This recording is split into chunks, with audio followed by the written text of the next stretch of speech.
बिस्मिल्लाहिर्रहमानिर्रहीम। अस्सलाम वालेकुम नाज़रीन, मैं हूं कंबर ज़ैदी। यूट्यूब और फेसबुक पे आप मेरा वीलॉग देख रहे हैं। इस टाइम मैं नैब के ऑफिस के बाहर मौजूद हूं और यहाँ पे मीडिया कवरेज के लिए आया हुआ है। क्यों आया हुआ है? आपको एक इम्पॉर्टेंट केस की डिटेल्स बतानी है। इमरान खान पे जो पर्चा दिया गया था, उस पर्चे के हवाले से स्पेशल कोर्ट्स ने वो केस सुनने से माजरत कर ली है। क्यों की है? इस्लामाबाद हाई कोर्ट में क्या डेवलपमेंट हुई है और उसके बाद इमरान खान की गिरफ्तारी से मुतल्लिक अहम अपडेट्स हम आपको इस वीलॉग में देंगे। हम इस वीलॉग में आपको ये भी बताने की कोशिश करेंगे कि अल्ताफ हुसैन को वापस लाने के लिए, पाकिस्तान वापस लाने के लिए इकदाम किए जा रहे हैं। वो इकदाम क्या किए जा रहे हैं, कोर्ट में क्या दरख्वास्त दायर हुई है, वजारत दाखिला और वजारत खारजा इस टाइम क्या कर रहे हैं, स्पेशल जो रिपोर्ट्स मांगी गई हैं अल्ताफ हुसैन की वापसी के हवाले से, वो क्या कुछ है, इस व्लॉग में शेयर करेंगे। अगर आपने मेरे चैनल को सब्सक्राइब नहीं किया हुआ तो सब्सक्राइब कर लें और बेल का आइकन जरूर दबाएं।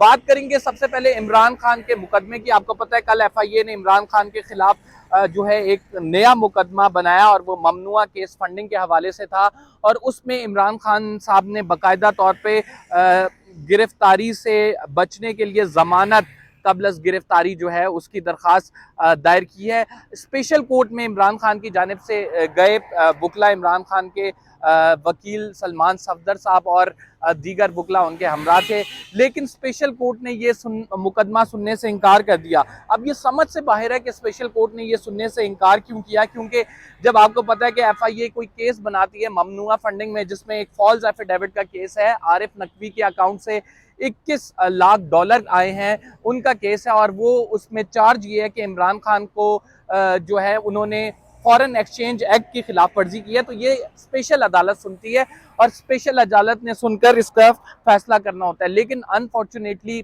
यहाँ पे मुल्क में हमारे ऐसे मामला चलते हैं कि कुछ समझ नहीं आती। स्पेशल अदालत ने सुनने से माजरत कर ली वो केस, और वो केस जो है इस्लामाबाद हाई कोर्ट के पास जाना पड़ा इमरान खान साहब को। इमरान खान साहब जस्टिस अतहर मिनल्ला की अदालत में एक दफ़ा फिर गए और जस्टिस अतहर मिनल्ला से वो रिलीफ चाहा जो कि वो स्पेशल कोर्ट से चाह रहे थे। जस्टिस अतहर मिनल्ला ने पहला सवाल ये उठाया, जस्टिस अतहर मिनल्ला ने कहा कि आपका केस तो जो है वो फॉरेन एक्सचेंज एक्ट की खिलाफ वर्जी का है, तो इस खिलाफ वर्जी के हवाले से हाई कोर्ट तो ये मामलात नहीं देखती।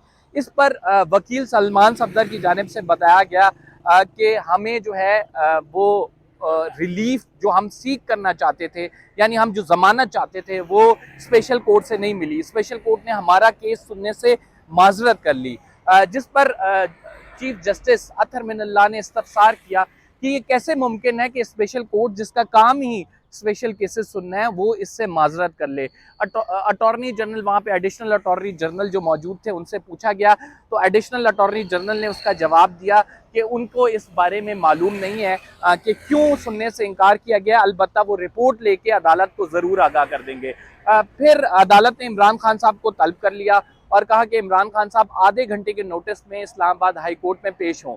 इमरान खान साहब आधे घंटे के नोटिस पे इस्लामाबाद हाई कोर्ट पेश हुए और उसके बाद अदालत ने जो कहा कि हम आपको अभी ज़मानत दे रहे हैं और ये ज़मानत हमारी बुत तक है। 2 दरखास्तें जो हैं आपकी, हम इस पर पीर पर समाअत करेंगे और बाकायदा तौर पे जो ज़मानत है 5 लाख मचलकों के एवज, वो ज़मानत इमरान खान को फराम कर दी गई। FIA की जानिब से जो केस बनाया गया था वो इमरान खान की उसमें ज़मानत हो गई है। अब गिरफ्तारी के चांसेस जो हैं वो नहीं हैं। जो ये एक इम्पोर्टेड हुकूमत जो कि इमरान खान साहब कहते हैं शहबाज हुकूमत, उन्होंने फॉरेन फंडिंग केस में बाकायदा तौर पे FIA ने जो केस बनाया था उसमें बाकायदा जो समाअत होगी वो मंडे से होगी, पीर के दिन से होगी और जस्टिस अतहर मिनल्ला इस समाअत को खुद सुनेंगे।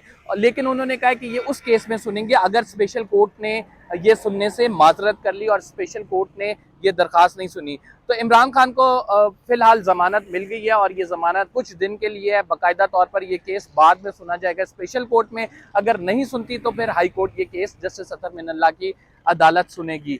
अब मैं आपको नाज़रीन बताता हूँ कि अल्ताफ हुसैन की वापसी से मुतल्लिक क्या इतलात हैं। देखिए, MKM ने अल्ताफ हुसैन का जो ID कार्ड है उसको बहाली के हवाले से दरख्वास्त दायर की हुई है और वो दरख्वास्त आज जस्टिस मोहसिन अख्तर कियानी जो इस्लामाबाद हाई कोर्ट के जज हैं उन्होंने सुनी। उन्होंने कहा कि अल्ताफ हुसैन की दरख्वास्त काफ़ी अरसे से आई हुई है, इस पर क्या अमल दरामद किया, वजारत दाखिला के हुक्काम जवाब दें।